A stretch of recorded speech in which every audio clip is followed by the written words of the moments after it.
about this solo is that we are in a G major progression and we're using the G major scale, but we're also using notes from the G minor scale.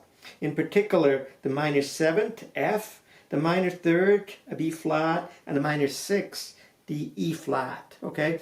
So, and that's what gives the solo this kind of a little bit of a sad feel at times, you know? And anyway, so I'm going to point these out so it shows you that you actually can add some different notes from a parallel scale. That means if your solo is a G major, you can also borrow some notes from the G minor scale, okay? And they kind of fit nicely in there. All right, so lick 1, let me play it.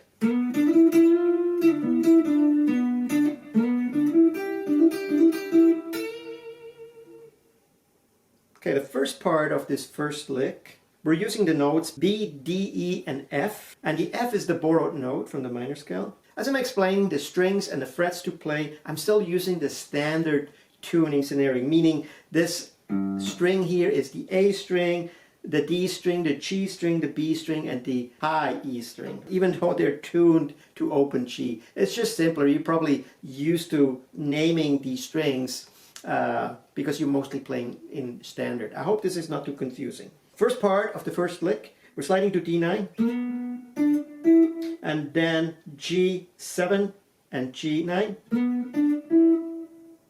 And here we do a bend, a half bend, okay? And then a pull off from G9 to G7, back to D9, and then roll down. We're kind of just roll the ring finger, back to G7, up to D9, okay, and then back to G7 with the vibrato.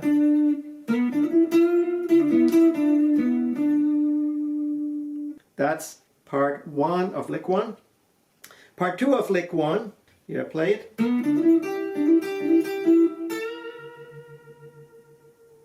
Okay, and we're using the notes B, D, E, and G, and then the B flat is the minor note at the end, that bend there. And it kind of makes it from, you know, a happy lick to a little bit with a sad ending. We slide again to D9, then G7, G9, and then we go to the B8. And then we'll do this hammer on from 7 to 9. Twice.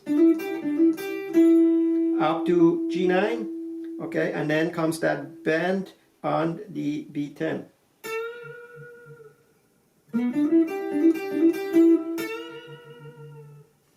So that is lick 1, part 1 and 2.